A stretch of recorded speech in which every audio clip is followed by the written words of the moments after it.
আবারও আটক ৮ বাংলাদেশি অনুপ্রবেশকারী ও ২ ভারতীয় মানব পাচারকারী। কোনোভাবেই বাংলাদেশি অনুপ্রবেশ বন্ধ হচ্ছে না। প্রায় প্রতিদিন অনুপ্রবেশকারী বাংলাদেশিরা আগরতলা রেল স্টেশনে ধরা পড়ছে।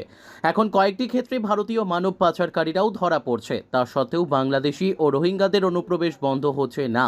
বৃহস্পতিবার আগরতলা রেল স্টেশন থেকে ৮ জন বাংলাদেশি ও ২ জন ভারতীয় মানব পাচারকারীকে গ্রেপ্তার করে আগরতলা রেল থানার পুলিশ।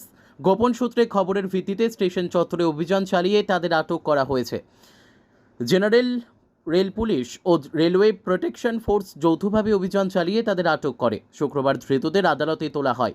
আগরতলা জিআরপি থানার ওসি তাপস দাস এই খবর জানিয়েছেন।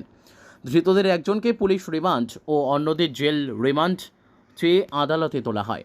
হ্যাঁ, আমরা গতকালকে আমাদের আগরতলা রেল স্টেশনে মোট ৮ জন বাংলাদেশি এবং ২ জন ভারতীয় নাগরিককে অ্যারেস্ট করা হয়েছে।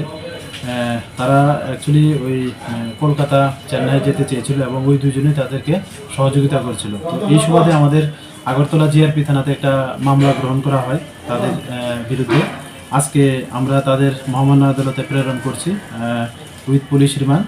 তো নাম জিজ্ঞেস করলে যারা বাংলাদেশি তারা বলেছে একজন শাহাদাত হোসেন, চট্টগ্রাম ডিস্ট্রিক্টে বাড়ি, বাংলাদেশ। আর একজন তৃষা আক্তার, সাফলা আক্তার, রাজু আহমেদ, শাহ আলম, সুকদ্রি শেখ, এমডি বিপ্লব এবং করিম শেখ। একজন তারা হলো ৮ জন। আর ২ জন যারা মেলাঘরের বাসিন্দা তারা হলো শ্রী রতন পাল এবং শুক্লা সরকার। তো আজকে আমরা তাদের মহামান্য আদালতে প্রেরণ করছি। Bureau report, news daily Bharat.